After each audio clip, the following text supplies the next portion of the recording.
Hello everyone, welcome to this webinar on a step-by-step guide to score 700 plus on GMAT. So I'm Piyush and I'm gonna be your host today over here. I just want to ensure that you guys can hear me loud and clear. So please let me know in this poll if you can hear me loud and clear. Please respond to this poll. That way I'll get to know if my voice is audible to all of you. Okay, please take your time, but do make sure that you respond to this poll over here. Okay. It's great to see you all.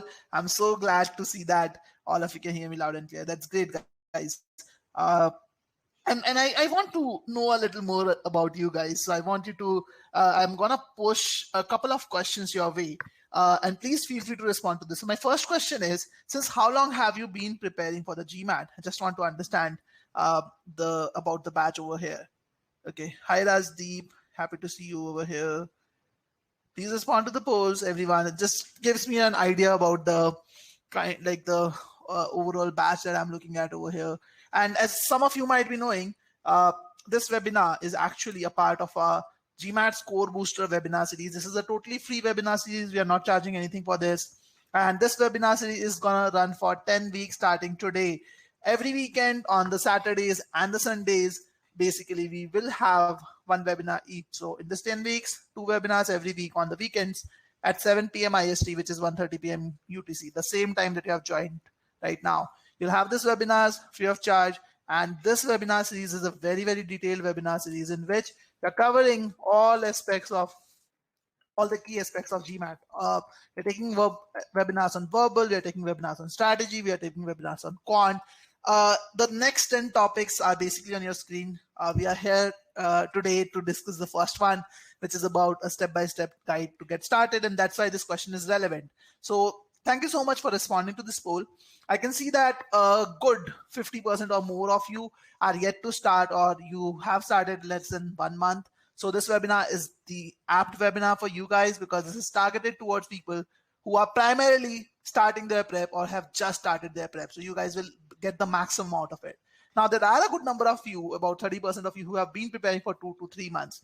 It doesn't mean that the webinar is not meant for you. Even if you have been preparing for quite some time now, you will still get to know what are the nuances which are right or wrong about your prep and how can you improve upon it, improvise your prep and get the maximum outcome possible from the limited amount of time which is available with you. So this webinar is going to be really, really interesting and going to cover all these aspects. Now, in case you guys have not registered to this webinar series, I'm going to just quickly share the link to do so. So if you register to this webinar series, you will be getting email invites. You will even be getting the links to the recordings as well at your end. Okay, so please do register to this webinar series. Link for registration. Let me just type it out in the chat so you guys can click on this link and register for this webinar series in case you haven't done so yet. We wanted to send out WhatsApp notifications also with the joinings, but for some reason the tool was not working today. So we will most likely be sending out WhatsApp notifications also from next week onwards. So please make sure that you input your WhatsApp numbers correctly with your country code and everything. Okay, so really looking forward to meeting all of you. Do make sure that you keep your Saturdays and Sundays free for the next 10 weeks overall. All right, so let's get started with the webinar today. So I'll quickly tell you a little bit about myself. Those of you who don't know me, I'm Piyush and I'm going to be a main host in the webinar today. I have about 8+ years of experience mentoring students targeting MBA from tier 1 schools globally. It has been quite a long time since I've been helping students reach their goals. In fact, it's almost 9 years now. And I've helped people reach all kind of schools that you can think of, including Harvard, Wharton, Stanford, NCR, and a lot of other colleges that you have thought of. As a student also, I have prepared for CAT as well as GMAT. CAT is the Indian version of GMAT. You can think of it like that. If you want to get into Indian 2-year programs, CAT is what you look at. GMAT is for global MBAs. I've prepared for both. I've taught for both. So the thing is, I've been a struggler myself as a student. It was not a cakewalk for me. I did not get through the test in the very first go. Again, I scored 740 in the first attempt, but the first attempt took a lot of time. There are a lot of iterations that happened. I struggled my way through to get to that target score. I was not a born intelligent guy. Still, I was able to score a 740 on GMAT and 99.9 on CAT. Now, why am I telling all of this?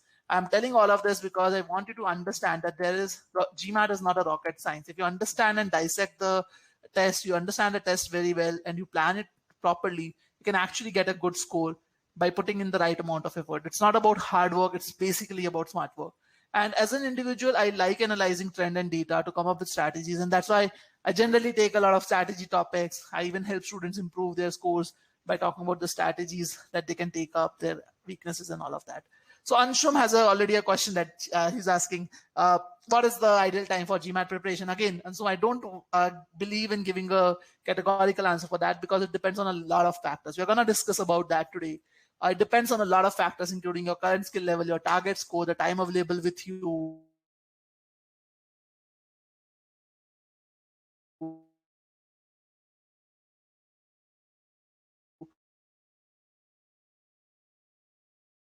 the pay learning. Let's get going. So overall, the webinar is divided into 3 sections. In the very first section, I'm going to talk quickly about who are we, like what is that GMAT Whiz does, what do we do, and I'll not take more than 5 minutes for that. Then we'll move into the main part of the webinar, which will consume about 80 to 90 minutes. About most of our time is going to go there. And in the end, I'll keep it open for a Q&A section where you can ask any kind of questions that you have. I'll give you about 10 minutes to do so, and we can take off all the questions. It's not like you can't ask questions between the webinar, as in the second section or the third, like first section. It's just that in the third section, I'm going to dedicate special time for just your questions and not discuss anything from my side, okay? But feel free to pitch in, ask any questions that you might have, even in the first or the second section of the part, okay? So who are we? Like, GMAT Whiz purely is world's only truly personalized course out there. Again, why we have added this word truly says for itself, simply because most of the courses out there in the market tell students or market themselves as personalized courses, but at the end of the day, they are just serving the same content to every single student, and they're not personalizing the course or adapting the course based on your capabilities at all. We have created world's only truly personalized course ever, and I can vouch for it because we have actually done it. So please go through and check out the free trial before deciding any other courses in the market. That way only you'll be able to understand which one is actually personalized, which one is just for the sake of saying they're saying. But how we have done it is basically we have created 3 very important verticals in our course, which helps students get a very personalized prep overall for the GMAT. The first thing that we have done is we have created an AI-driven personalized study plan, which creates an entire task list for you for every single week. And it's not a static plan. It's not a plan which is created today and it stays as is for the next 4 months. It actually changes in real time based on how you progress. What are your work schedules? If you have a hectic work week coming in, it will take that into account. If you have a week, like leisurely time coming in, you can always increase your time and do more. And it will also take into account your strengths and weaknesses. As I said, the plan is adaptive. The course is also very adaptive, though. So you're not getting same modules which everyone else gets. If you are weak in certain areas, the AI will automatically serve you real-time improvement modules to help you improve on these areas. And if you take the entire package from us, as in the quant and verbal package, you also get access to dedicated mentors who will help you improve your scores. These mentors are people who have scored 700 plus on GMAT themselves, have helped a lot of people improve their scores. And you can actually get in touch with your mentor every 15 days for about 15-20 minutes. They will help you with your performance assessment and improvement. And a lot of people who have improved using our courses have taken a lot of help from the mentors to get through their scores. Now, because of these factors, we are today GMAT Club's most effective course when it comes to average score improvement. And I'm just telling you data which is very, very recent, as you can see around Jan 16th.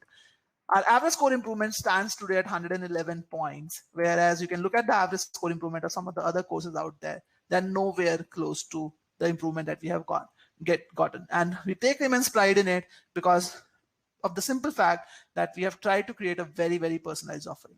Okay, so that was about us. Now let's move to the main part of the webinar. And now we are going to discuss how to start your GMAT prep.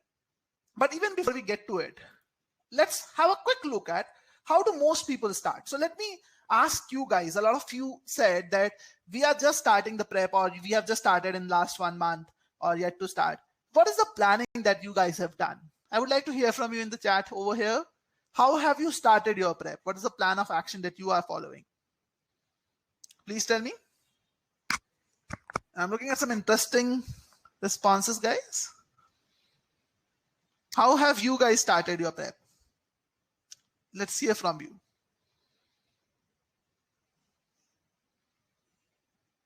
Okay. I think that a lot of you are typing. Okay, Anshum is saying I'm doing 2 hours daily. Okay, that's a good habit. You should definitely put it into practice. Like they do 2 hours daily. But what is that you're doing? Juan says I'm doing math and then I'm doing verbal. Okay. Rajdeep says I'm not being consistent to guidance from GMAT Club. Okay, Rajdeep. I guess Rajdeep, you have been preparing for quite some time now. I'm not sure if you're the same Rajdeep, but I remember one Rajdeep with similar email IDs who was doing prep for quite some time now. I'm not sure if you're the same one. Okay, Sarvesa says I'm doing from OG and Manhattan books. Okay. Gustavo says reading books and doing problems from OG. Okay. Shweta says 3 hours. Pengoita says 3 hours daily. First contest to Deep, what is doing? Alok says all solving OG questions. Okay, guys, what else are you doing? Like OG, okay. Rajiv says, okay, you are the same. Okay, I got it, right? So, Rajiv, it's better to get into consistency. Otherwise, GMAT is a tough thing to actually nail. So, try to get fix a schedule around it, at what I would say. Shweta says, every day read news 30 minutes, 10 words, need to memorize. Shweta, you have actually started exactly the way I started. It never worked out for me. Trust me. It never worked out for me. That's the biggest mistake. I wasted 2 months of my effort doing what you just wrote. It did not help at all. I'm not saying that you should stop doing it, but I'm going to tell you exactly what is the problem with it and how you should approach it. Okay, Sadita says weekend 5 hours, weekdays 1 hour. Mayank says read the MBA.com guide and consistently spend 2-3 hours using official guide books. Okay, Quant plus verbal in parallel is what Sarveshwar is doing. Used to do it on my time for 1 to 2 hours by watching videos online. Okay. Sim says I'm using GMAT with trial and other courses trial. Okay, good. Yeah, so you're doing your research right now. Okay, good. So basically, let me tell you what most people do, and a lot of you were talking about the same things. The first thing, or like one of the things that they start with, is they take a mock test. They take a mock test to understand what their strengths and weaknesses are. Again, I do tell students to take a diagnostic, but not to get bogged down by it. So you can probably do this step if you want to. That's still okay. But the second step is a very, very bad thing to do. Very few people start their prep without a personalized study plan. They do not plan their studies. They just basically focus on doing things. They just take out, as a lot of you said, I do 2 hours or I do 3 hours every day. But what is that you're doing in those 2-3 hours is what is very, very important. Sim says, please tell how to do it right ASAP. I'm definitely going to come to that, Sim. That's the objective of this. But I'm not going to do it ASAP because when I do it ASAP, it's not going to work for us. So we have to understand why things work in a certain way, and then only you'll be able to understand the right study plan overall. Okay, so never, ever, ever start preparing without a personalized plan. And I'm talking about 2 different things over here. Remember, one is I'm talking about a study plan, and the other thing I'm talking about is personalized. Your study plan should be basically focusing on your weak areas, your strengths, your time availability, and your pace of learning. It is not the same as anyone else. You are not the same person as someone else. So make sure you are not doing this mistake. I did not see many people saying that I am following a study plan. The third thing which people do is they focus solving more and more questions. They focus on solving more and more questions. And one of the biggest mistakes is many people rely on OG alone. There are many experts also on the internet that vouch that you should always solve official questions. I understand official questions are the best to solve, no doubt about it. Hands down, they are actually from the official source, so they are the best. But you should not be starting your prep with the official questions or the official guide, because understand, official guide is just a question bank which has some questions for practicing. Now, unless you have learned the concepts around them or how to apply those concepts, solving those OG questions is not going to help at all. I'm going to ask you a very relevant question. How many of you, again, have heard or have been through it yourself, that when you solve the OG questions, you get 70 to 80% of them correct, but when you take the GMAT or take a mock test, your score is not even close? How many of you have heard this or have been there yourself? How many of you have been there yourself or have heard this? that in the OG accuracy is super high, approximately 70-80%, but on the marks, the score is very different. Okay, so I see 100% result on this. Every one of you have heard this. Now, have you ever questioned why does that happen? If solving OG or starting with the OG is the right thing to do and OG alone is sufficient, then why is that happening? The reason for that is when you're doing OGs, you're probably just skipping some very, very critical steps about learning concepts, learning application, and all of it. So most of the people do not start right. And this is something which I also did not do. As I told Shweta, that my starting point was to memorize words. I was weak in verbal. And the thing which someone told me, some expert told me that, okay, you need to have a good vocabulary. And you guys won't believe, in the very first month of my prep, I memorized 2,000 words. 2,000 words. Can you imagine that? Probably in the entire 2-3 years before that, I wouldn't have learned those many words in my life. And I used to read the newspaper for 1 hour every single day. Did not help me. I did that for 2-3 months. It did not help me at all. I even started with Wren and Martin, which was the biggest mistake I made, probably because there were so many rules in the Wren and Martin, and there are so many exceptions to those rules, and then exceptions to the exceptions to those rules, that it didn't work. The biggest mistake was I did not understand how this test works. And that's what we are going to do in this webinar. We're going to help you understand how the test works, and how can you, and after understanding how the test works, how can you strategize for it? Okay. So a lot of lecture around it, but this is important to know what is not right, because unless you know what is not right, you cannot understand the importance of what is right as well. So in simple terms, I'm showing you an overview of what how you can score a 720 plus or this kind of a score on GMAT. I'm going to go deeper into each of these points which are over here. So we are first going to start with planning. Okay, understanding how do you plan your studies. As I said, starting without a personalized study plan is probably the biggest mistake one can do. So how do you start your studies? How do you break down your target score into quant and verbal target scores? Which sections do you start with? What are the areas that you should start with? How much time should you devote to each of them? That's what we're going to talk about in the planning phase. Then we will move to the execution phase. Okay, now that you have planned in things well, now what do you do while execute? Like, what are the things that you need to focus on? Where should your attention be?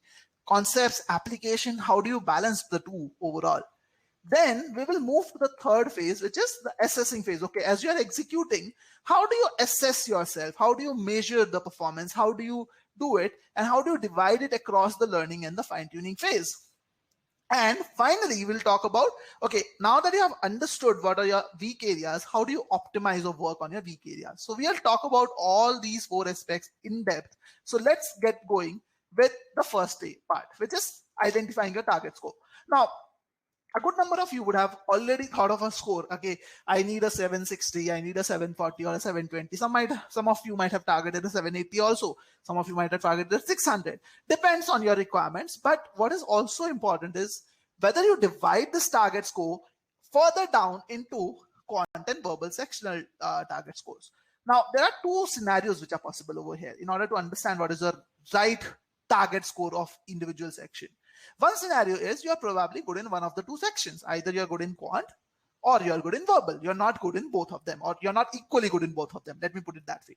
The second scenario is you're equally good in both the sections. Okay, you are as good in quant as you are good in verbal. So in the first scenario, you should try and maximize your score. Now, this might sound a lot obvious to many people, but trust me, many people even don't focus on this at all. So please make sure that if you're good in one section, you maximize your score in that. And if you're not strong in just one section, or you're equally good in both of them, you should balance the target scores, basically. So let's take an example to understand this. So let's say your target score is 720, which is a decent enough target for most of the people. So if you are belonging to the first category, and let's say your stronger area is quant, okay, then you should target as quant 50.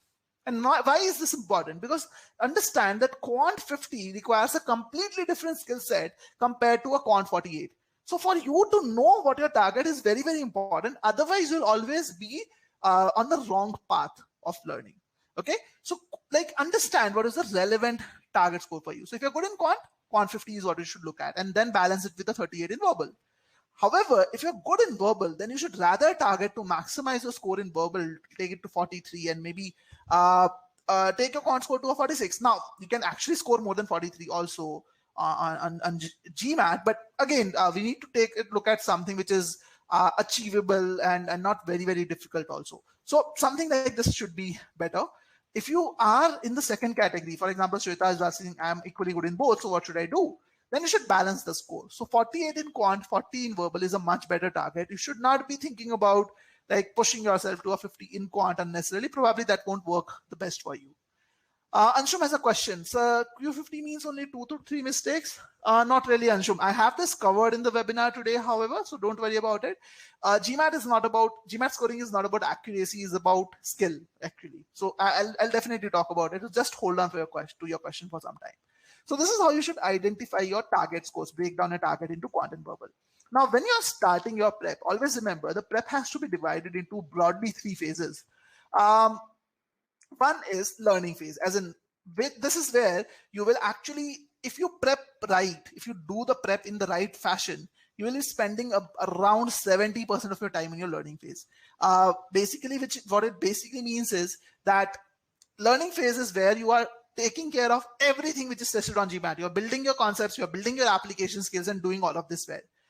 Having said that, very, very few people actually spend 70% of their time there. They generally do it 40-50% of their time is spent on this. And what they do is they move to the fine-tuning phase too soon. They will just move to this phase where they will just practice and practice questions. In fact, they mix up the fine-tuning and the mock test phase. And they're half of the time, 50 to 60% of the time, they end up spending over here, which is wrong. If you need to spend 70% of your time on learning phase, if you do this right, you only need to spend about 30% effort over here, because you will just need to work on your weak areas and you'll be done with the GMAT. But if you don't prepare for the learning phase well, that's where the problems start. So we will actually start a discussion with the learning phase. We'll talk about how to plan the learning phase, and then we will obviously talk about the planning of the fine-tuning phase and the mock phase also.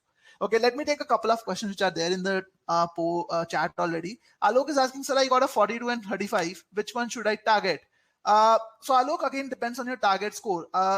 42 and 35, skill-wise, 35 is slightly better than 42, even percentile-wise. So probably verbal is, as of now, is a stronger area for you. So May is saying I score 49.50 in quant, 32 in verbal. My target is 720. What should I do in this situation? So again, Somya, there's no scope for further improvement in quant, so take it till 50 or 51 is very difficult these days. So you should be targeting a score of about 40 in verbal, so that in the worst case also you end up with a 720. Himani says, which books would you recommend? So Himani will talk about resources also, so you don't need to worry about that. We'll talk about that. I personally don't recommend books as a learning process, because books are like still old school thought process of learning. Okay, Sim is saying highest verbal score. So again, Sim, highest verbal score possible is 51, but scores beyond a 43, 44 are very rarely seen, to be very honest. So if you're a non-native speaker, generally 43, 44 is generally the maximum. Again, it's a general thing I'm saying. There are non-natives who have scored 46, 48, and maybe 50, 51 also. So highest is 51, but mostly it is the like 43 plus is very, very rare to see. Okay, how should you sequence your studies? Now, we will talk about verbal first, and then we'll move to quant. So basically, imagine it this way, that if you're a working professional, or let me give you another way to think about it. If you are devoting less than 20 hours in a week to your studies, then you should be just focusing on one section at a time. Either you should focus on verbal or you should focus on quant. Don't try to mix and match both of them if you're not putting more than 20 hours, because otherwise you will be just wasting your, like, shifting from one thing to another, and you'll not get the benefits out of it.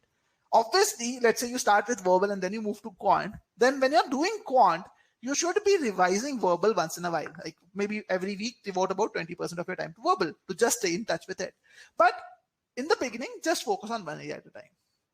Okay, so we are going to talk about the verbal section and the sequence of studying over here. I have another question. Dylan is asking, how difficult is it to pass a 600 score? So again, Dylan, it depends on your current skill level. If you are around a 300 to 350 kind of a number, even getting to a 600 will be very, very challenging. But if you're already at a 500 number, then getting to a 600 is not as difficult. Like I'll tell you the difference between a 600 and a 700 score also in a while.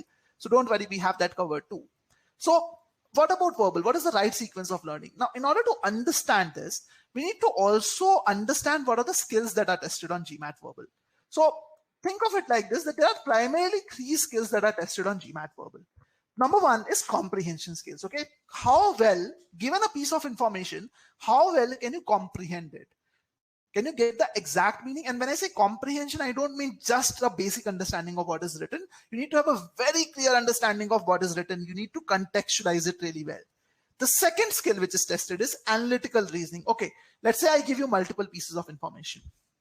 Can you combine those pieces, understand what are the gaps or what are the jumps in the information that is being provided? What are the assumptions that someone is making? Okay. For example, in simple terms, if I say that, okay, I slept late last night, or let's say my friend slept late last night, and then I conclude that he will not be able to work today. In that case, I'm making a lot of assumptions around this. Okay, what is one assumption I'm making? I'm making an assumption that he's not used to sleeping late. If he sleeps late, he's not able to, he's not getting proper sleep. That is another assumption which I'm making. So analytical reasoning is all about understanding the gaps or the flow, understanding the flow of multiple pieces of information. Now, the third skill which is tested is focusing on a main point. Why is this like, what does this basically mean? Let's say I give you a lengthy text, okay, a lot of information. Can you focus on the main point? Can you identify the crux of it? And trust me, all these 3 skills are very important for a future MBA aspirant. Why are they important? Because a manager, number 1, has to have a good communication skill. They should communicate very clearly to the audience. That's why the comprehension skills are important. You should be able to communicate unambiguously. You should be able to analytically reason with information that is provided. You should understand what is an assumption, what are the key facts over here, what is missing, because as a manager, you'll be making a lot of decisions. And if you make a lot of decisions based on certain assumptions, and those assumptions don't stand out to be true, the company stands to lose, you stand to lose, overall everyone stands to lose. And the third reason why focusing on main point is tested on GMAT is because as an MBA candidate, you will actually be learning mostly through case studies. And there will be so many case studies that you have to read. Case studies actually go across multiple pages. And you have to understand what is the main crux of those things. So these 3 skills are very critical skills, and that's why they are tested on GMAT. Now, if you have understood, let me ask you a question. Like, have you guys understood these 3 skills and the importance of it? Quick yes, no? Quick yes, no? Okay. Great. So happy to see it, guys. Great. So let's map the skills to the various sections tested on verbal. So the comprehension skill is the only skill which is tested on sentence correction, because I can understand, like, some of you might be saying that, okay, grammar is also tested on GMAT SC, but grammar is not a skill, it's more like a concept. The skill that is tested is, are you able to understand the meaning of what is written over there? Okay, that's the only skill which is tested in SC. In CR, on the other hand, you have both the skills, comprehension and analytical. Both these skills are tested. Why? Because you have to understand the meaning of individual sentences, number 1. Then you have to relate that meaning with the other sentences also to identify the gaps in the information. You have to understand the flow, or the jump, and all those things. Similarly, in RC, all 3 skills are tested. You have to understand each sentence. You have to relate the meaning of multiple sentences, because there are many inference questions which come in RC. And then you have to focus on the main point also. Understand the crux of it. Now, I'm going to give you a minute time to think and tell me logically, what should be the sequence of studying for verbal in this case? If you see these skills over here, tell me, how should one go about studying for verbal? What order should they follow in these 3 sections, SC, CR, and RC? What is the right order according to you guys? Okay, and I'm going to give you about 30 seconds or a minute to think about it. Please post your responses in the chat, and I'm going to be muted for this 30 seconds. Okay, I'm looking forward to your response.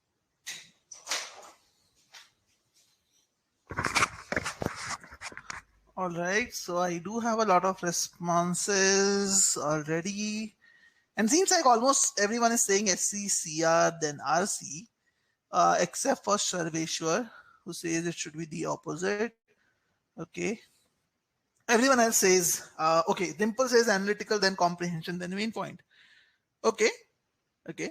Everyone else says SC, CR, and RC. Okay, so I also believe SC followed by CR followed by RC is the best order.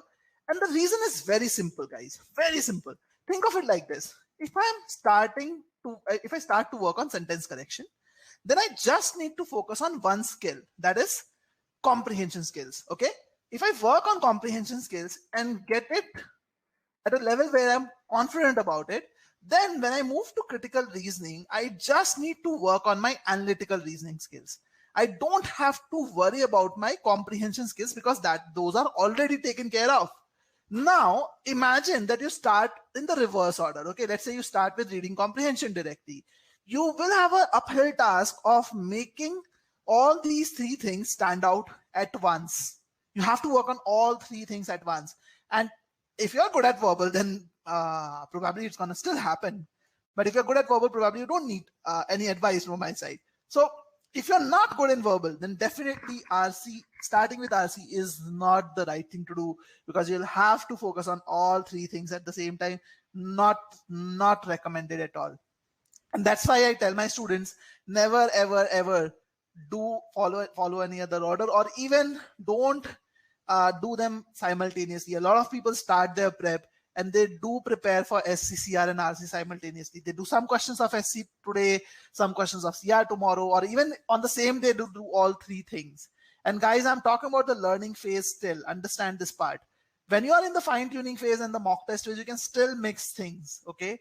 But in the learning phase, do not mix things. It does not make sense. You have to improve your sentence correction first, then only critical reasoning, and then only RC. That's the best order that one can follow, okay?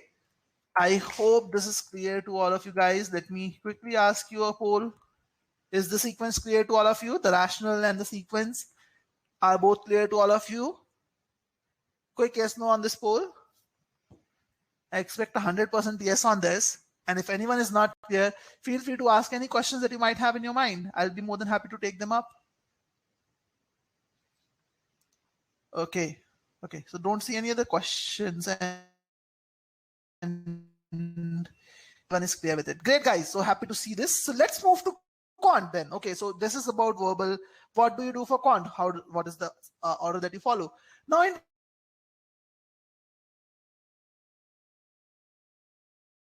quant, basically you cannot go more. You cannot really do, let's say,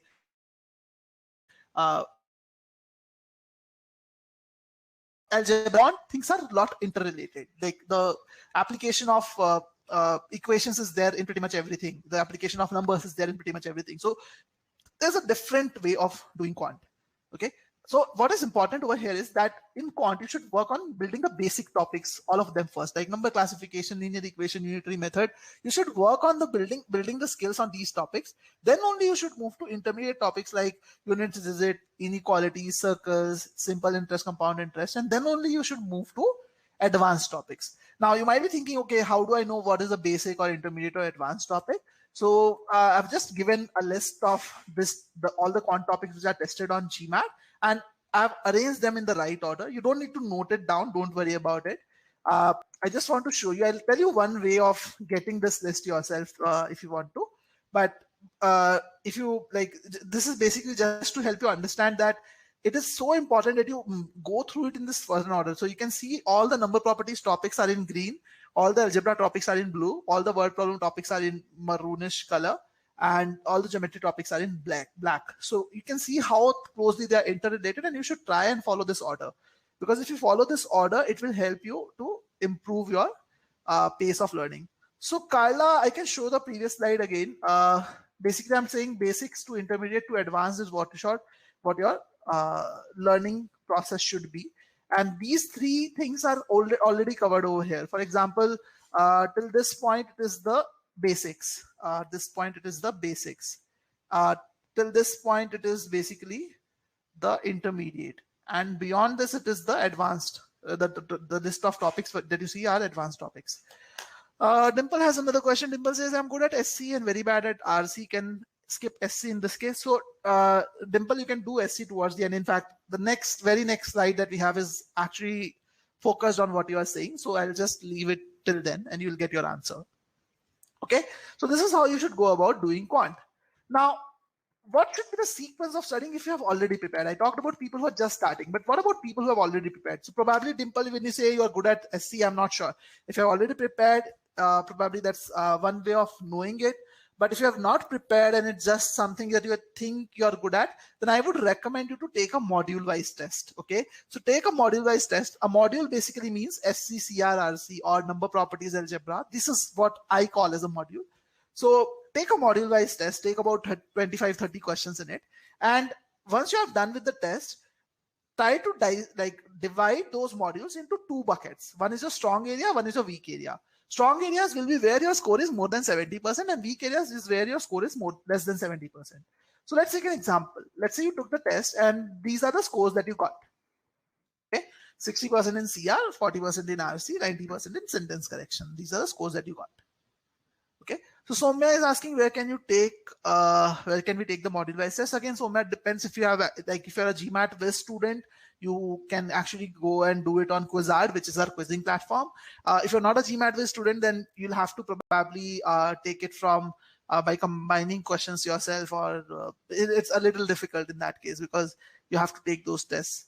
So maybe MBA.com also gives you a mock test free of charge. From there, you can do this calculation yourself.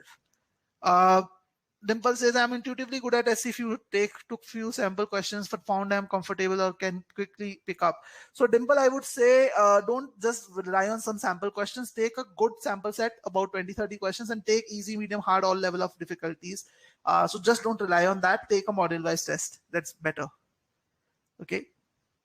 A says, if one has had a gap of 3+ months of studies, then how do you suggest one should study? So again, that creates a lot. There are a lot of questions that come into my mind right after you said that. So it depends on a lot of different factors, and it's very difficult for me to say exactly how to go about it. But in simplest terms, you need to understand that what are your strengths and what are your weaknesses. How far are you from your target score? So it will depend on that.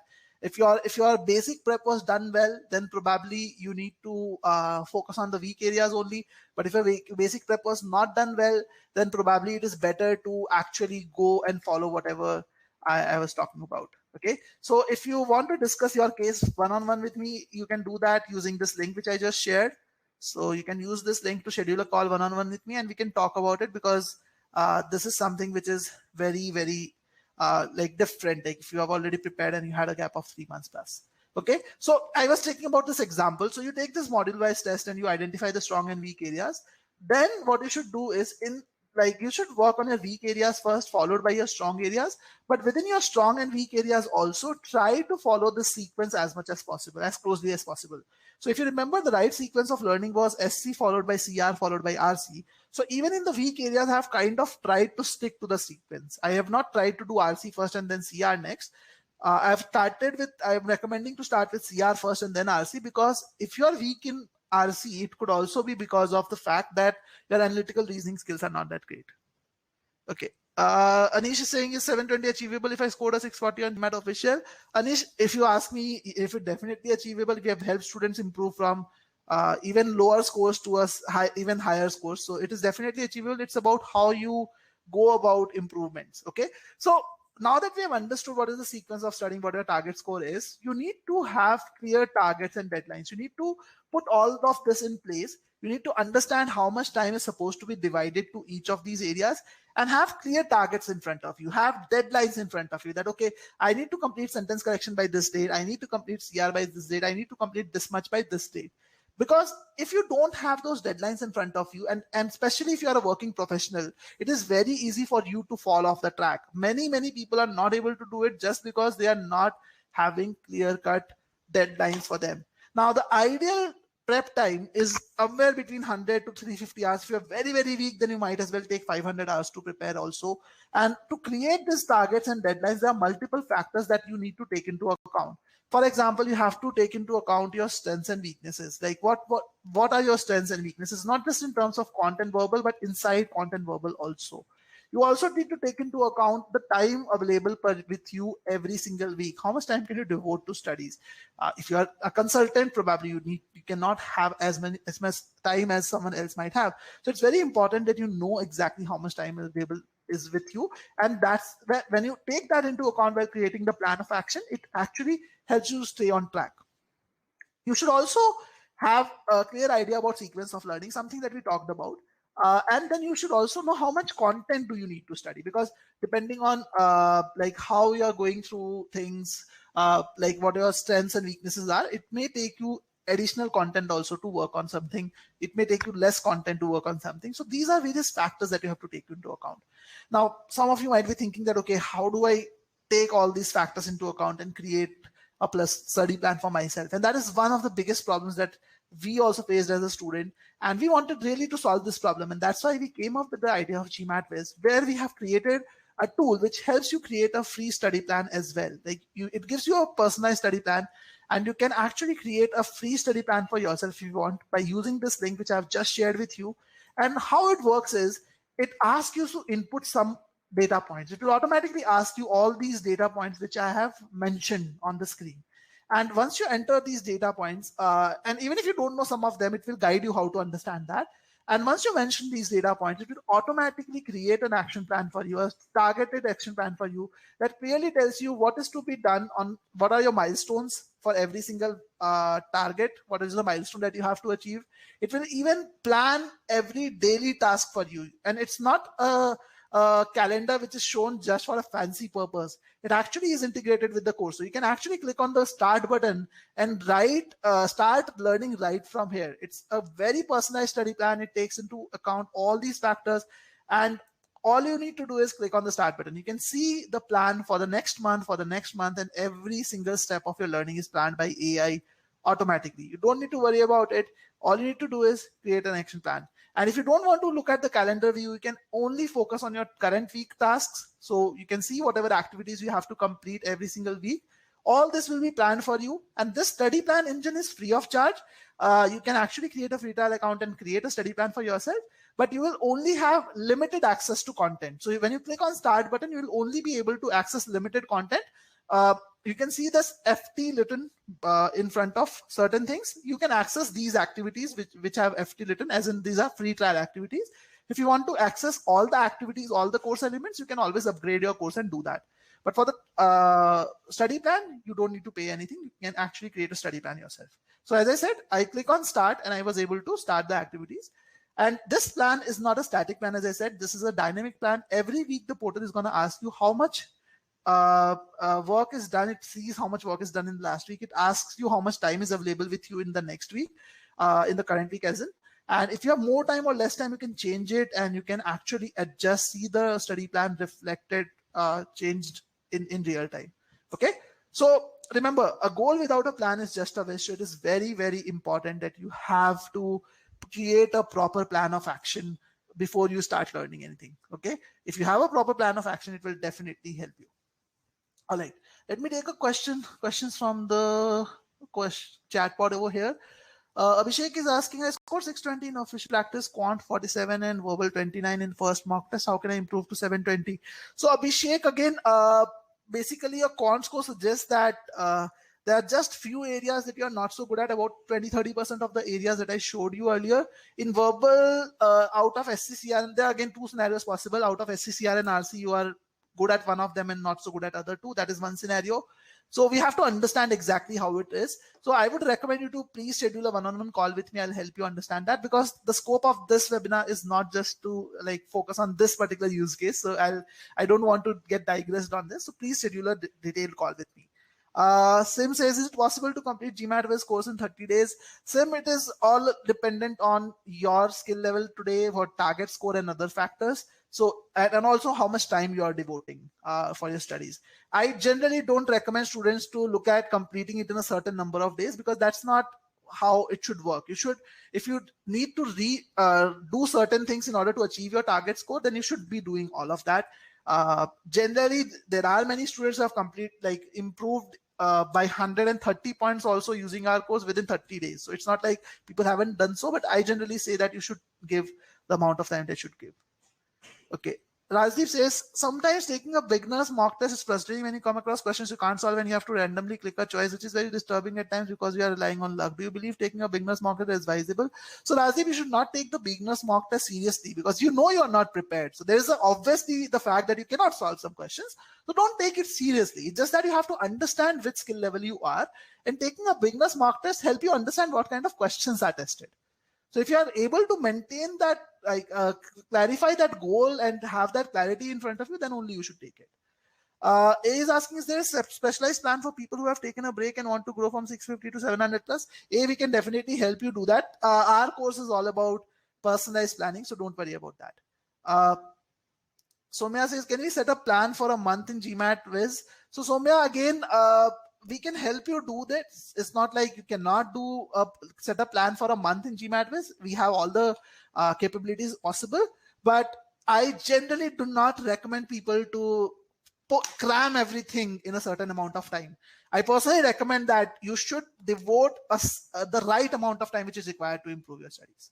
Okay, so you can speak with me if you still want to get it crammed in a month. We are more than happy to do it, but it depends completely. If you are able to, like, if you feel that you should not do it, we'll tell you right away on the call itself. A says, do we get a mentor or guide who can guide during the course or stuck at a score? Yeah, A, we definitely provide you a mentor, and you can connect with your mentor every 15 days, because the mentor also needs to have some data points between two calls to help you improve. So you can definitely do that. Juan says, can I take a mock on the platform? So Juan, as of now, we have sectional tests on quant and verbal, but those sectional tests are open for only paid users. As a free trial user, you cannot do it, but if you are a paid user, you can definitely do that. I guess you are a GMAT student, so you can take sectional tests in quant and verbal. We are working on our mocks. It's almost ready. About 15-20 days, you should be able to see 5 mock tests on our platform. So you can take the mocks then from there. Okay, so we don't cover AWA as a coaching, but AWA is an extension of critical reasoning. So if you work on AWA, critical reasoning should be covered to a great degree itself. Okay, we guide you how to do it, so don't worry about that, but there's no module on AWA or IR as such. All right, so this was about the goal. Again, a lot of questions, so I just took a little bit of time to answer them for you. So let's move to the next stage. So once the planning is done, like as I said, you can actually create a plan yourself by using this tool. You will have a free study plan, and then if you want to access the entire content, you can always upgrade the part. And obviously, the dynamicity or the dynamic study plan will only work if you are actually referring to the content on our platform. Otherwise, you will only have a static plan for you. So it's a very nice tool. Do check it out. But the most important thing is you should get your planning done properly. Once you do the planning properly, your 50% of like your chances of like getting success increases by 50% right away. Okay. The second thing is execution. Now, when it comes to execution, a lot of people have a different expectations from the basically test. A lot of people think that accuracy is all that matters on GMAT. In fact, there was someone who was asking today also that does a Q50 mean that I can only get 2 or 3 questions wrong? Not really. Accuracy is not all that matters on GMAT. GMAT is about a lot more than that. And I'm going to take a case study over here, and we'll talk about this case study to understand it better. So basically, I'm showing you a ESR snapshot, and this is actually my own snapshot of the verbal section. I scored a 41 on verbal, and in total, I made a total of 7 mistakes out of the questions which were scored on GMAT. So I made 7 mistakes, and I got a 41 on verbal. Okay. Now, let's take another student's example. Okay.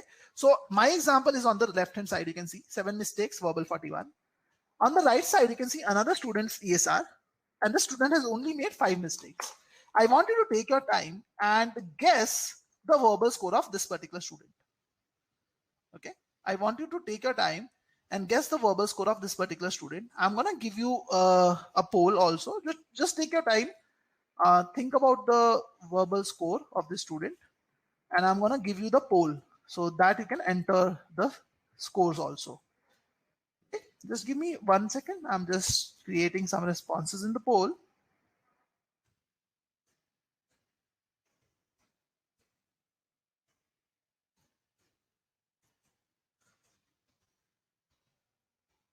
So here's the poll, guys. You can fill your responses in the poll over here.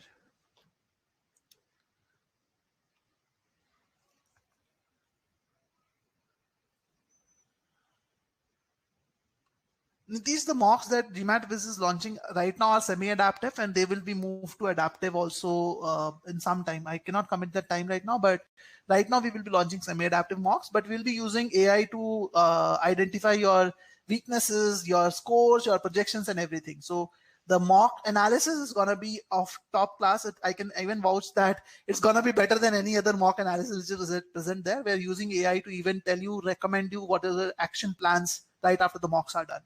So yeah, just wait for it. It will be launched very soon. Okay, so I see a lot of results in the poll. Interesting. Okay, I'll wait for 10 more seconds. PB, Alok, and Bugra, you can also poll, respond in the poll in case you haven't done so. If you have already done so, that's fine. Okay, okay, great. So I'm ending the poll now.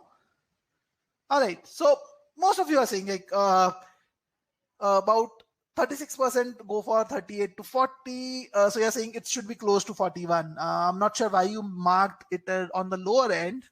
Probably you looked at the 3 mistakes in the beginning and you said that probably should be slightly lower. A good number of you said 41 to 43. A good number of you said 33 to 37. And you will be actually shocked to see the score of the student. Student only scored a 34 on verbal. Just a 34 on verbal. And you look at the number of mistakes made by me, you look at the number of mistakes made by the student, and you look at the scores, okay? And when you look at the percentiles, the scores difference becomes even more drastic, like a 93 percentile versus a 71 percentile, even with 2 less number of mistakes. Now, do you think GMAT is being harsh over here? Do you think GMAT is being harsh over here? Looking at this result?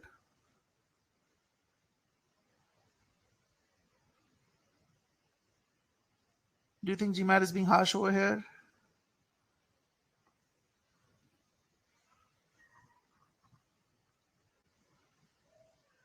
Okay, let's see some more responses. You have a poll, guys. You can tell me. Himani says it's the difficulty level of questions. Yes, Himani, you're bang on. That's right.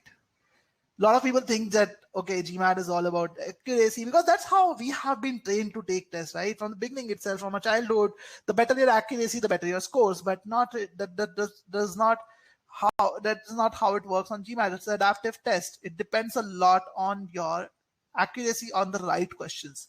So a lot of you are saying 50-50 result. I'm saying a lot of people say that it's harsh. A lot of people say it's not harsh. To be honest, GMAT is one of the most standardized tests. It is created in a way that it will automatically judge your skill level. In fact, when I was talking to this student who scored a 34 on verbal, the student was telling me that in the first 3 questions itself, she was not feeling very comfortable about it. She most probably got all 3 of them incorrect. Okay, so if you're making a lot of mistakes in the beginning itself, that's when the difficulty level of the test goes down. And if the difficulty level of the test goes down and your accuracy is still high, it doesn't really help you a lot because you are scoring well on easy questions, and easy questions are not valued as much as hard questions are valued. Now, sadly, GMAT is a lot more adaptive towards the first and the second quarter, towards the, let's say, left side of the test. So the first quarter matters more than the second one, then the third one, then the last one. So it's a lot more adaptive towards the beginning is what I know, at least from my research that I've done looking at thousands of ESR in my entire life. Okay, so PB has a very interesting question. PB says, how can we control in which section are we making more or less mistakes? You cannot control that, PB. You can only build a skill to actually get yourself to that level. Okay, so you cannot really control it. The only thing that you can do it, you can pace yourself in a way that you are not making a lot of mistakes in the first quarter, because many people actually start rushing in the very beginning itself. So you can probably do that, but otherwise you cannot really control which question you get right or wrong. And if you look at the difficulty level chart, you can actually see that the difference in the difficulty level between the 2 students, the questions that the 2 students were getting right was significantly different, Okay. So as I said, sadly the GMAT is a lot more adaptive towards the beginning. So that's why the student 2 was not really awarded in the last 3 sections as much. Okay. So Sim, I guess you also got the answer. So that's how it works. And I can actually take a very simpler example to also understand it. A little bit of it is because of the pattern, and a little bit of it is because of GMAT is a lot more adaptive towards the left side. Again, that's a more technical discussion, and this webinar is about something else. So I'm not gonna get into the technical discussion of this, but we do have a webinar on just the GMAT algorithm, in-depth GMAT algorithm discussion in this webinar series. So stay tuned and you will definitely get to hear that as from us also. But what it basically means is that you should not focus on accuracy. You should focus on building the skill. Now, what is skill? Skill is a different thing. Skill basically is the ability to get a question of any difficulty level correct. You should not get happy if you are only getting the easy ones right or the hard, medium ones right. You should have a capability of tackling easy, medium, and hard questions as well. All three difficulty levels, you should have the capability of getting them correct. Obviously, easy and medium come first. You need to at least have the ability of getting easy and medium questions from any topic right, because that's what comes in the beginning of the test. But hard questions also matter a lot, because if you are only working on easy and medium questions, like you will somewhere get stuck in the score range. So someone was asking it how difficult it is to get a 600 on GMAT. So think of it like this, that basically a score of 550 to 650 mean that in the easy questions, your accuracy is about 80 to 90%. In the medium questions, your accuracy is between 50 to 70%. Again, when I'm giving a range because I'm talking about a very broad range. If you are around a 550, probably this is the scenario. If you're around 650, probably this is the scenario. So basically, your score, your accuracy in medium questions is around 50 to 70%, because of which one does not get a lot of hard questions. And if you do not get a lot of hard questions, you cannot score on them. And also the score, like if you do not get a lot of hard questions right, also then your score gets impacted. So if you are in the score range, it basically means you're struggling with application. Okay, so PB is asking, I think it is unfair cause one is more nervous at the start. So PB, it is not unfair till the time it is same for everyone. So it's actually same for every student. That's how the algorithm works. So if it basically you have to fight, like that's a competitive test, right? Everyone gets the same test. So it's not really unfair. It's just that this is the way the test is designed. So you probably need to handle your nerves better in the start. So definitely it's a game of psychology also, not just concepts or application.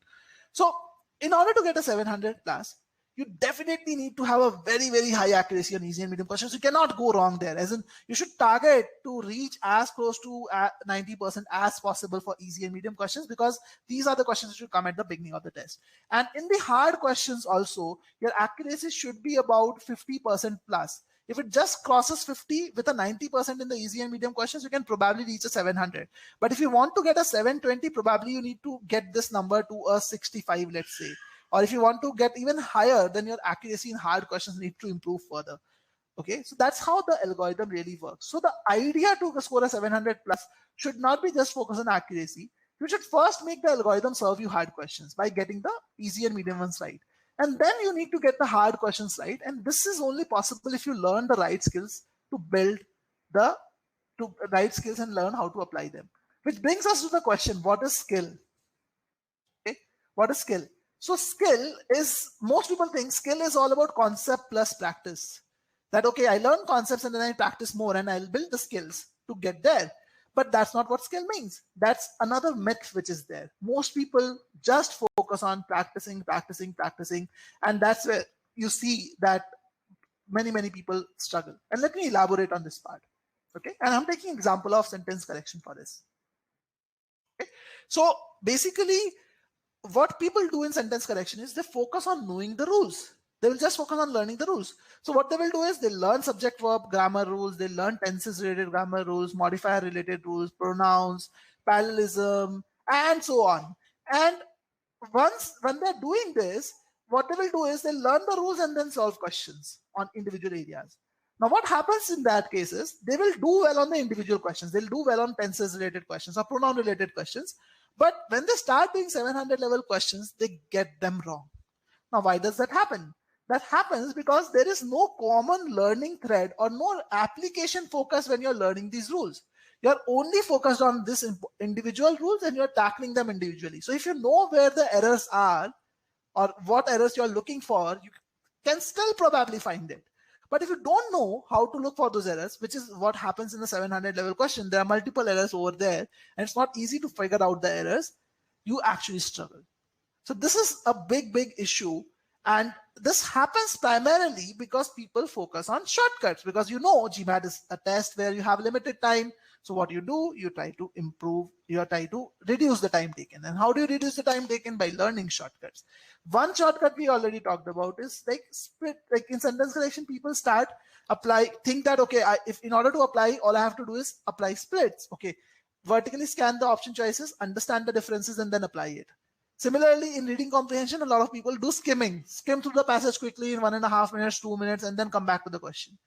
In data sufficiency, most people jump to statements quickly. Like they'll read the question, they'll jump directly to the question, the individual statements, and try to solve it.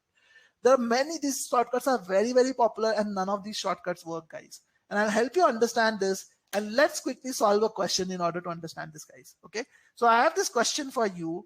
I am giving you a couple of minutes to solve this question, and please don't post your responses in the chat. I'll give you a poll. There you can actually mark your answer. And my objective is not to solve this question. My objective is to help you understand what I mean by learning the right methodical skills. Okay, half minutes, a little more than what we planned to. But yeah, so I'm gonna end the poll in another 10 seconds. So please post your responses if you haven't done so already. Okay.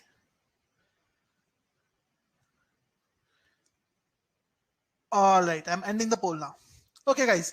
So how was this question, guys? How was this question? How did you find this question? Again, I see about 44% of you going for option C. 17% of you, which is go for option A, 20% of you have went for option E. So A, C, E, these three seem to be very popular choice. How did you find this question, guys? Deboji, there is no negative marking as such in the GMAT, but since, as I said, it's an adaptive test, it is actually worse than negative marking, to be honest, the way it works. Where can one start getting hard question from the algorithm after first block completion? So Pallav, it depends on like your accuracy, but generally the hard questions start, when I say hard, and in 700, 750 level questions start from the second quarter, later half of the second quarter. Okay, Rajiv says it was moderate. Sudeep says it was very good question. Julia says it was an intermediate question. Okay, the accuracy doesn't say so, to be very honest. And let me show you some data from GMAT Club. So according to GMAT Club data, GMAT Club actually collects a lot of data around student attempts also. So people who have attempted this question, 36% of them marked C as the correct answer, which was the second most popular choice. Today, on the other hand, the most popular choice was C. 44% of you marked C as the correct answer. 17% of you marked A as the correct answer. But the correct answer actually is choice E. It's not C, it's not A, it's not B, it's not even D. Okay. So it's definitely not an easy question. It's a very tough question. It's a 700 level question, to be honest.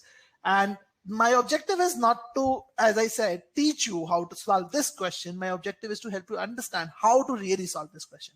And let me solve this question in front of you. And I want you to witness how am I solving it, and understand the difference between how you went about it and how I am going about it.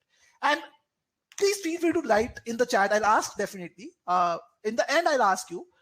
At that point, write down what do you think were the differences between your approach and my approach. Okay? So let's get started. Let's understand the right approach.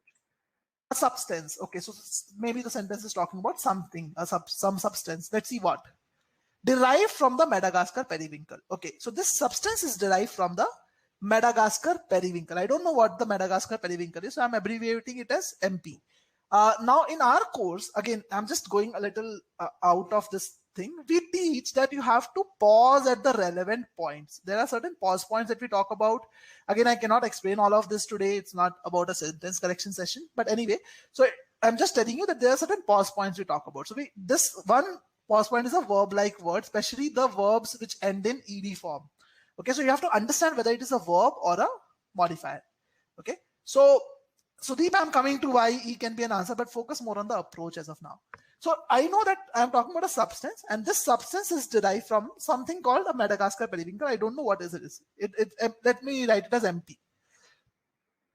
Now, as I said, we pause at like ED verbs and understand whether it is a verb or a modifier. In this case, it is a modifier. I'm not explaining as of now, but this is explaining even in our free trial, so you can go and check it out. Which has proved useful in decreasing mortality? What has proved useful in decreasing mortality? Okay. Now, the moment I read this, that is the question that comes to my mind. What is which referring to? Is it referring to substance or is it referring to MP? What has proved useful in decreasing mortality? Is it the substance or MP? Among young leukemia patients. So something has been proved useful. Can you guys tell me what it is?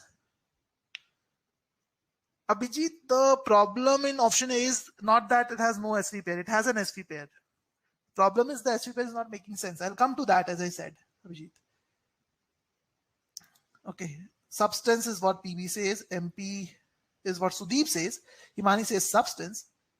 Okay, Aditya, good point, but I'm coming to that. Again, I don't want to jump to it. Substance is most of you are saying. So yeah, logically it seems to be the substance because we are talking about something or substance derived from a Madagascar periwinkle. So if I start thinking about it logically, it should talk about the substance, that the substance should be one that has proved useful. But since which is placed close to Madagascar periwinkle, it kind of seems to refer to Madagascar periwinkle. So in reality, it is actually ambiguous over here which one does which refer to. Because grammatically, it is supposed to refer to Madagascar periwinkle because it is closest to that one. And it makes sense with that as well. But logically, if I say probably the author wanted to communicate that the substance has been proved useful in decreasing mortality. So it is clearly ambiguous. I don't know for sure which one of the two is it referring to. So definitely this is one error which the right answer choice should eliminate. I should have a clarity about what has proved useful in decreasing mortality. So that's one error that I need to take care of. Let's read further. Is cultivated in China. Now, what is cultivated in China? Now, if I look at the sentence structure, what is cultivated in China? Is it the substance or MP? Clearly, it tells us that the substance is cultivated because I am talking about a substance in the entire sentence. I'm talking about in the entire sentence, I'm talking about the substance. So again, I'm talking about grammatically purely as of now. When I say grammatically, it seems to actually talk about a substance because that's the subject and this is the verb. Okay, but logically, it should be MP. It should not be the substance. Why? Let's understand. A substance is cultivated in China. Why is it cultivated in China? As part of a program to integrate traditional herbal medicine. Okay. The program's goal is to integrate traditional herbal medicine. Okay. So definitely I'm talking about some herbal medicine. So it is related to a plant. Okay. Now, what could be a plant in the entire sentence? Think about it. What could be a plant in the entire sentence? The only thing which can be a plant in the entire sentence is MP. So the something is cultivated in China as a program to integrate traditional herbal medicine into contemporary style of healthcare. Now, obviously, when I'm talking about cultivation, the question that I need to ask is what can be cultivated? Only a living thing can be cultivated, or a plant or something like that can be cultivated, right? Yes, no, quickly, guys. Only a living thing can be cultivated. I can only cultivate a plant like that, something like that. And the sentence tells me that we are talking about some plant. Herbal medicine is telling me that. Quick yes, no in the poll, right?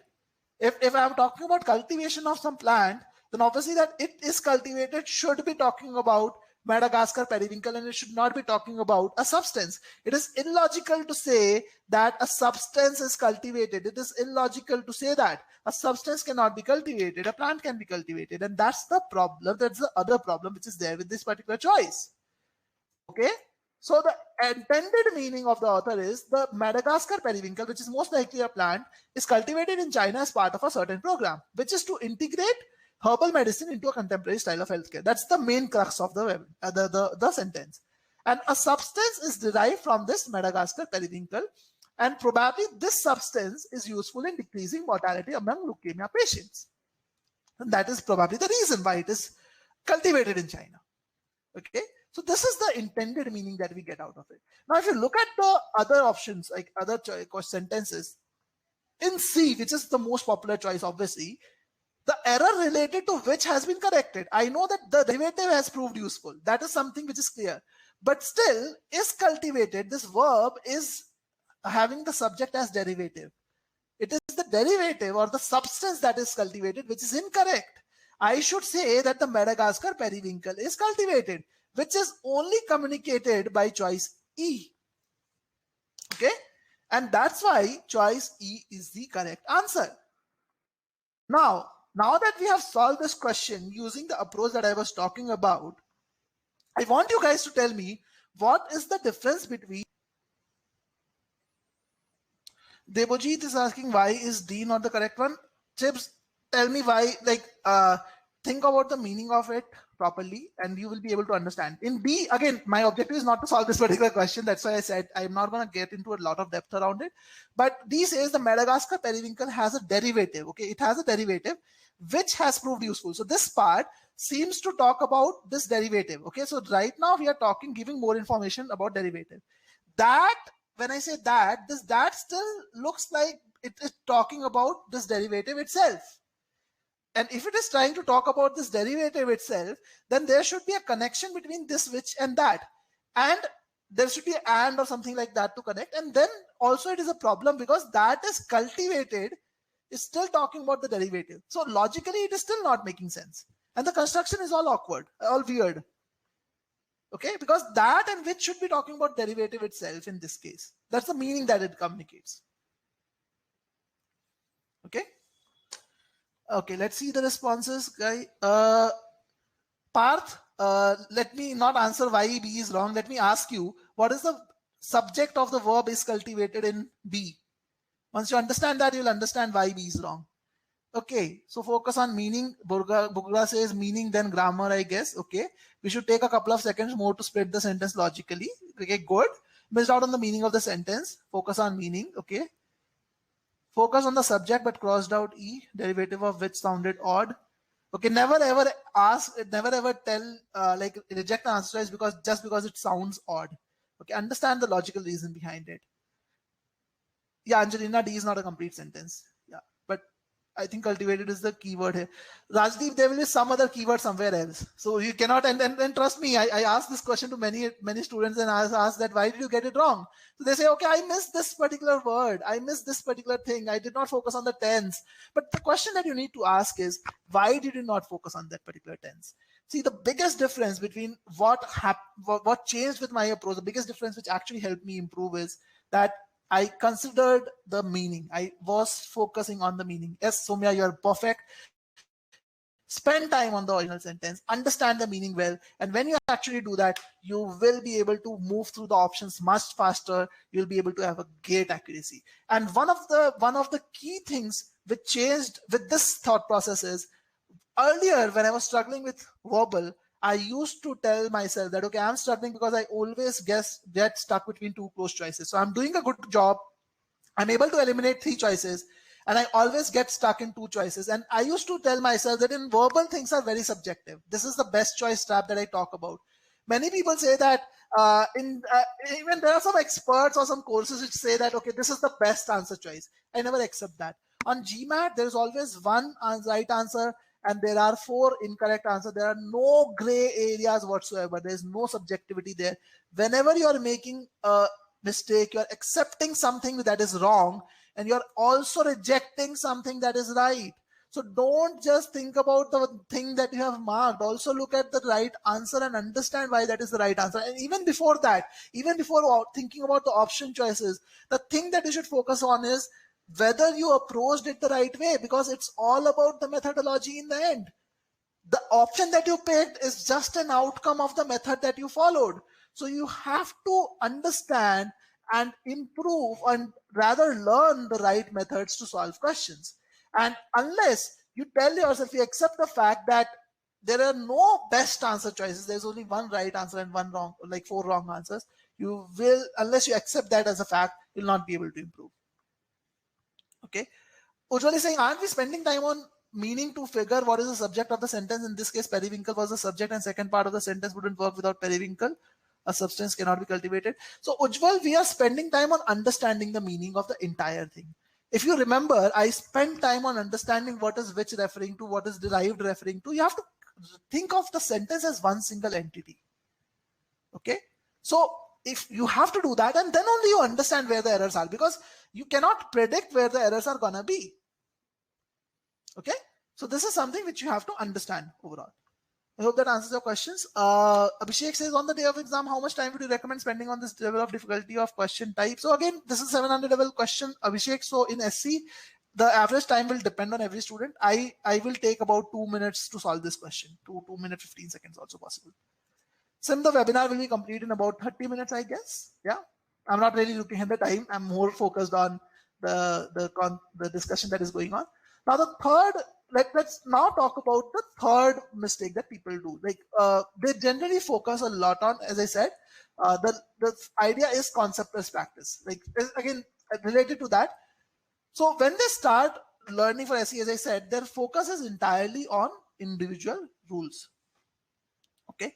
Rajdeep, you can apply the elimination time to save time, elimination trick to save time, but will you get the answer right is more important. Say GMAT doesn't give you extra marks to complete the test, right? It gives you marks for getting it right.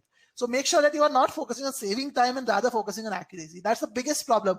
So if you are here with me in the previous slides, I told you shortcuts is what people focus on, and that's where they get stuck. Okay, so till the time you're accepting this as a fact that I'm stuck with these two choices because I'm going for a shortcut, you will not be able to improve. I have been there. I've wasted 6-7 months going on the wrong track, learning all the shortcuts possible. None of them worked. Okay, so the right learning curve for sentence correction is you need to bind all the topics which are there through a common thread. Because unless you have a common thread, you will not be able to understand, okay, in this question, what should I apply? Because on GMAT, it is not written that in this question, you have a tense error. So focus on tense. You cannot know that, right? And even if you try to think about splits, you'll just be focused on grammar. And most of the 700 level questions are meaning driven. The question that I solved a little while ago, I have given this question to experts who have been teaching in the industry for 10 years. And even they have gotten the question wrong because they were just focused on grammar and the splits. So unless you think about meaning, it is not going to work out. So you need to have a thread that binds all these topics. And the only thread that binds all these topics is meaning. Okay. So you have to start understanding the meaning. Focus on learning the meaning of individual things. And that's what is most important when you're going for learning sentence correction. So make sure when you're executing, you should not just be worried about rules, because if you're doing that, then you're not on the right track. So, and that is one of the biggest reasons why in our course, we focus on teaching you the meaning approach first. So this is a snapshot of our course. Again, if you want to see it, you can actually go to the course tab from study plan and you can see it yourself. In the sentence correction, in the very beginning itself, we devote about 8 hours of lesson. We have 8 hours of lessons just to teach you how to understand the intended meaning of a particular sentence, how to understand where to stop, what kind of questions to ask, and all of that. The webinar will take about, as I said, roughly about 20-30 minutes more approximately. Okay, so the first part of the sentence correction course just helps you understand the meaning of any sentence without teaching you any complex grammatical terminologies. We simply tell you what are the pause points and where you should do about it. And once you have learned all this, only then we go into individual areas and we teach you how to apply, how to learn these concepts from a meaning standpoint. Because unless you have learned these concepts from a meaning standpoint, you will not be able to apply the meaning-based approach at all. Because if you have learned the concepts from a grammar standpoint and you're thinking about the meaning when you're reading the sentence, you'll not be able to apply both of them in case. And that's something you have to do for every single thing, not just for SC, even for RC or CR or even Quant. You have to always think about the application, learn the methodologies at the right time. So I remember when I was a student and I started doing RC passages, teachers told me that, okay, you have to just solve a lot of passages every day because there's nothing in RC to teach. So just solve. And in classes also, when I used to go, they used to give me a handout. There were 5 passages. They'll ask us to solve and then they will solve the questions. But none of them actually taught me how do you read a passage. And that's where the problems happen. I struggled a lot because I was using skimming approach and all of that crap, which was not working, because in GMAT, about 85 to 90% questions on GMAT are inference based. So unless you understand the intent behind what is written, you cannot do well on GMAT. And that's why on that RC also, so we have devoted, see the timing over here, just to teach you how to read. What do you do with transition words? What do you do with opinions? What do you do with paragraph summaries and all of that? So always remember that you have to learn the right methods from the very beginning. And the right methods are on your screen. And if you're a part of this webinar series, we are going to conduct webinars on each one of these methodologies in depth. Okay? So stay tuned and definitely attend all these webinars to improve. Again, I wanted to take an example for quant also, but I right now don't have enough time. So bit 3, let's come to the next myth. Many people think practice makes a man perfect. So, okay, my job is to come like, okay, I have understood Piyush said, okay, meaning-based approach works for SC. I have to understand the passages in RC. So now I'll practice questions. So what most people do is they will just take practice questions and take mock tests, and they believe that after taking practice questions and mocks, they will improve. But that doesn't happen. Okay. Because when you're actually just solving questions, you're just focusing on that. The problem is the way you review the solutions. Okay. When people review the solutions, and I'm going to, rather than me telling you this, I want you to tell me, how do you review solutions that you review? Let's say you solve 10 questions. How do you review the solutions over there? Okay. Please post your responses in the chat, and I'm giving you 30 seconds to do this. I'll grab a glass of water in the meantime. Okay, so tell me, how do you review the solutions generally? And please be very honest with me.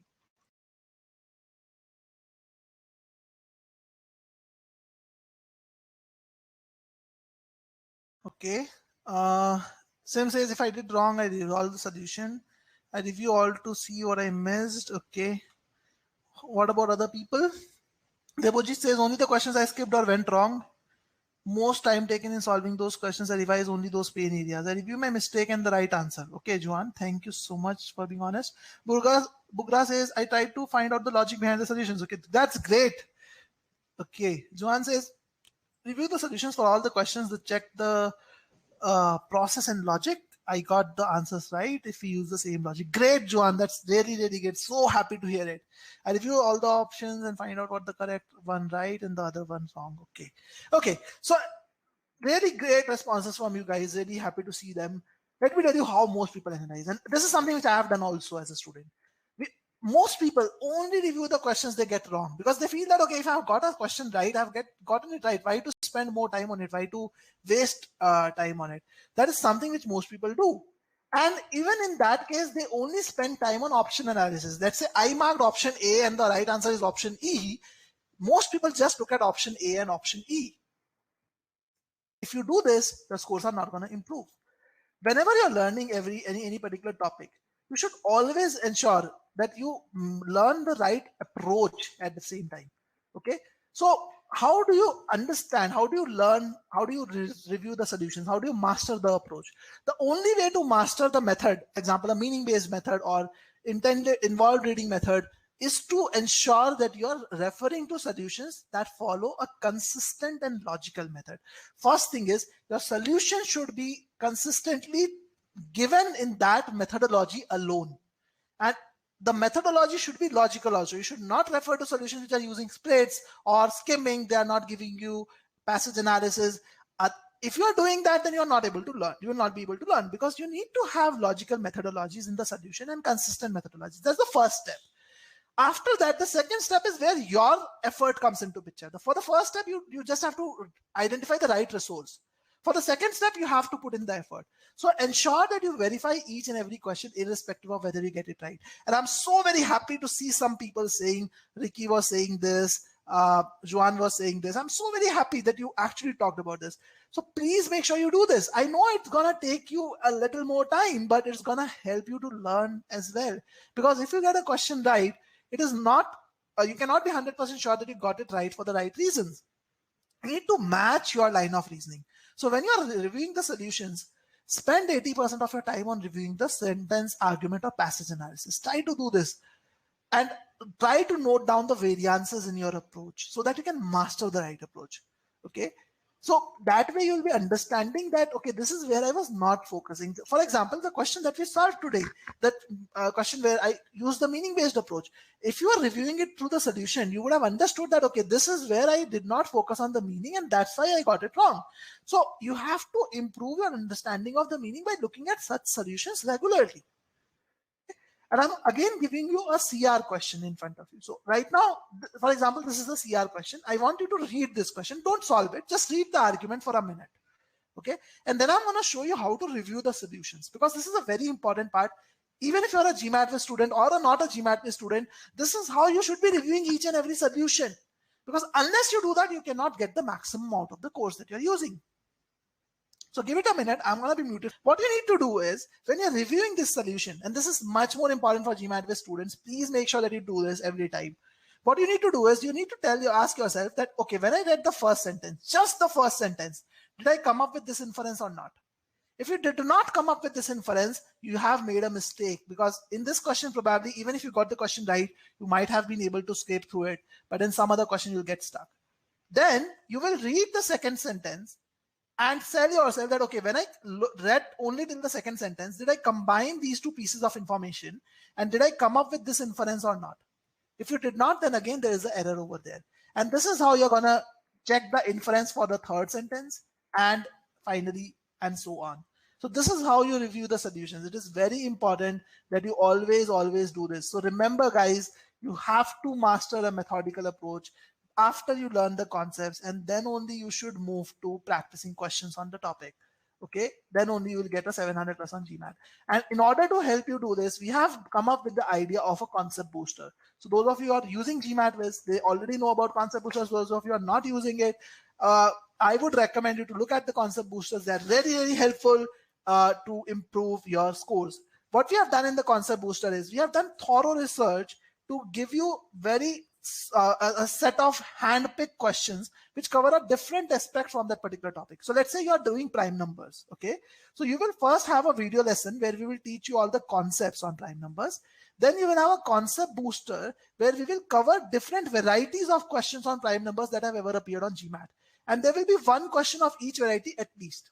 And what we do is, we give you one question at a time to solve. Okay, right after you solve question number 1, you will see the solution of question number 1 right away. Why do we do that? Because when you have just done question number 1, you remember each and every step that you have followed for that particular question. It is completely fresh in your mind. And if you review the solution right away, you will be able to figure out the gaps in your application very comfortably. You'll be understanding the gaps and you'll be able to apply those learnings to question number 2. And then when you analyze question number 2's solution, you're able to learn further. And iteratively, by the time you complete the concept booster, your understanding of the methodology is very good. But this will only happen if you review the solutions properly. So A has a question. Is there a video explanation of the same question? So A, we have we have a mix of video and text explanations in our course. Most of the explanations, let's say about in verbal are text. There are some video explanations in verbal. In quant, most of the explanations are video. So it's a mix of both, but the level of detail is actually the same. And in fact, trust me, guys, in a video explanation, students put in a lot less effort from their side. When it's a text explanation, you have to put in a lot more effort, and it actually helps you to learn even more. So that's my personal viewpoint. But right now, that's how the solutions are placed. So in every topic that you are going to learn, in your regular studies, this is very critical, guys. Always remember, learn the rules first, then learn the right methods to apply those rules, and then only practice the questions. Don't jump from learning concepts to practicing questions. That doesn't work. And that's why in GMAT Wiz, we have followed this typical learning curve for every topic, every single topic in the entire course. You'll start by learning concepts through video lessons. You will then learn the application through concept boosters, and then you will take practice questions through quizzes. And this is the same process which is used for every single topic. That's the level of consistency that is there in the entire course. And we cover all topics on GMAT content verbal. Okay. So with that, let's move to the assessing stage. So you have probably have all of you understood what are the critical things to be kept in mind in the execution phase? Is that clear to all of you? Quick yes, no over here. Is that clear to all of you guys?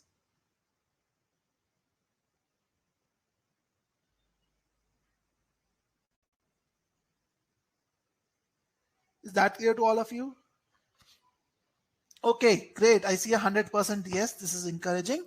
So let's move to the assessing phase. So in the assessing phase, remember the assessment has to be done during the learning phase also and the fine-tuning phase also. As in when you are doing the initial learning and then even in the fine-tuning. The fine-tuning is where when you start working on your weak areas. So I'll talk about it also. So in the learning phase, your focus should be on learning the right method. And in the fine-tuning phase, then you should start thinking about timing. Why am I covering this? I'm covering this because in the learning phase also, a lot of people start thinking about timing. Even today, when I was talking about the meaning-based approach, some of you are saying that, okay, what if I change the approach and cut down on the timing? So that's what happens with many people. Don't do that, guys. Initially, when you're learning something, you should give yourself time. For example, when I learned how to drive a car, I cannot really, it's initially difficult for me to learn it because there are so many different components that I have to take care of. I cannot think of driving a car from point X to point Y in a certain amount of time. My first goal should be to drive it from point X to point Y in a certain way using the right method. Then only once I learn that method, then only I can think about the timing. So it's the same analogy over here. So if you start worrying about timing too soon, it will shift your focus away from learning. And then your score will end up stagnating around 600 to 650. And if your score ends up stagnating there, then you have to come back again and learn the methods. So you will not only waste your time and energy, but you will have to come back eventually to the same methodology. So what's the point of doing it in the first place?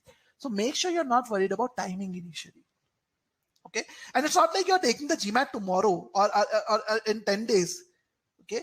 If you are preparing for the GMAT, so prepare the right way. And when you are moving on from one topic to another, so don't worry about timing. Look at the focus more on the methodology. And before you move on from one topic to another, this is where the assessment starts in the learning phase. So let's say you have completed prime numbers and you're moving to the next topic. Before you move on to the next topic, take a topic-wise quiz, that practice quiz, and try to find out your strengths or weaknesses. If there are some weaknesses that are there, work on the conceptual gaps right away. Because if you don't work on them, your issues will pile up and it will create trouble for you in more advanced concepts. So don't let that happen to you. So at every point of time, whenever you're moving from one area to another, try to work on your weaknesses as soon as possible. Otherwise, it will be a trouble for you. Now, many people don't know how to do that, how to identify the weaknesses and figure it out. And that's why when we were creating the course in our AI-driven platform, we made sure that at the end of every quiz, at the end of every topic, we use artificial intelligence to actually identify your weaknesses in real time. So for example, let's say I start this quiz. I'll take this quiz very, very quickly. Let's say I completed the quiz.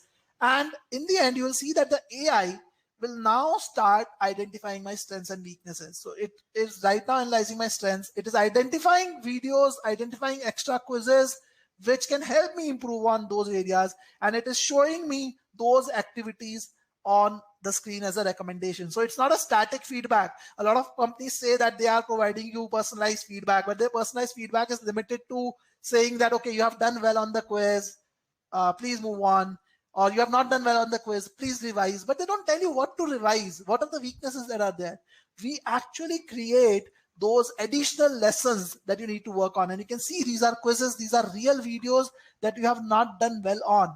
And all you need to do is accept the change. If you accept this change, it will automatically get, these additional activities will automatically get added to your course right then and there. So your job as a student is just to study. You don't need to worry about your weaknesses. So you can see after the practice quiz, there are multiple activities which are added based on the weaknesses which were identified by the AI. And I can vouch for this. This is the only course in the entire world for GMAT which has the capability of doing this in real time. Okay, so do work on the weak areas as you move along. And once you have identified your weak areas, you should work on them right away. Now, what is the optimizing stage? So optimizing stage comes into picture once you're done with a particular topic. Let's say you're done with not a topic, module, let's say a sentence correction or critical reasoning or something like this. So what you should do is you should take a module wise test, let's say a test of 1 or 2, like 15, 20, 30 questions, 1 or 2 times, and identify areas where your score is less than 60%. This is something which comes into picture later on. And for these areas, you need to optimize and focus on improving. Okay. How do you do that? So if you want to take these quizzes, you can actually take these quizzes from our quizzing platform, which is Quizard, which allows you to take module-wise quizzes or individual topic-wise quizzes as well. You can take customized quizzes over there. And then you can go to your dashboard and see the scores in individual topics also. So you can see how you're performing in individual areas, what are the areas of improvement. All this is suggested by our platform itself. You can check this out yourself. It even tells you what is the accuracy across difficulty levels in different topics. So you need to understand your weak areas. And in order to improve your weak areas, you need to revise the concepts from the course for them, solve and review the solutions, questions, and focus on learning the application overall. Okay? And remember, when you're doing this, when you're working on your weak areas, don't worry about solving tens of questions or hundreds of questions or thousands of questions. The focus should be on learning. Your focus should primarily be on learning the right skills and not solving X number of questions. Okay? So once you're done with all your weak areas, once you've optimized your weak areas, then you should move ahead and start taking sectional tests for quant and verbal, individual sectional tests for quant and verbal. And once you start performing well over there, then only you should take 4 or 5 mock tests and you should be done with it. And at this point of time, you can work on the right test taking strategies, learning the right test taking strategies, and taking advice from a mentor. Okay, so that's about it from the webinar today. If you have any other questions in your mind, please feel free to ask me right now. I'm opening this webinar for a Q&A session. So you guys can ask me any questions that you might have. And if you want to connect with me later on also, you guys can do that by connecting with me on WhatsApp on this number, which is provided on your screen, or you can even email me on piyush@gmatviz.com.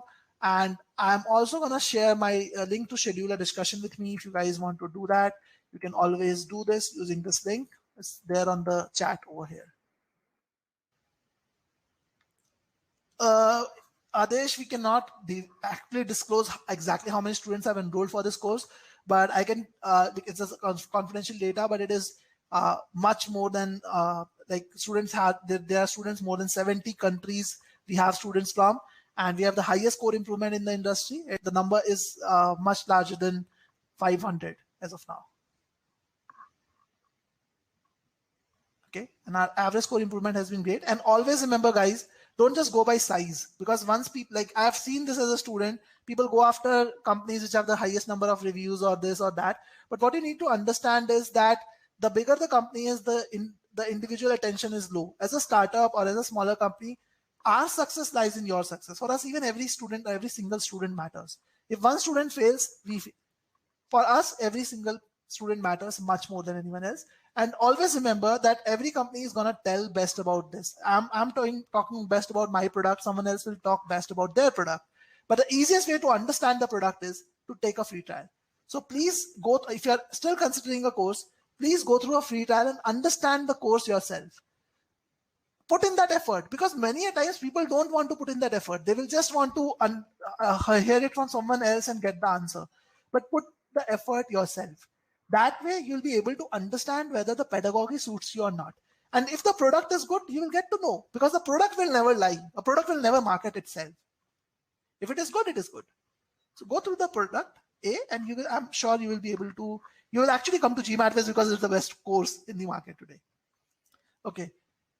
Thank you, Abhishek. I'm happy to know that you found the webinar helpful. Thank you, Johan. Okay, Devojit has a question. He says, is a beginner want to know the best resources? I have a 5-year IT experience. I want to know whether GMAT is the right choice for me or not. So Devojit, think of it like this, that why do you want to do an MBA is the question.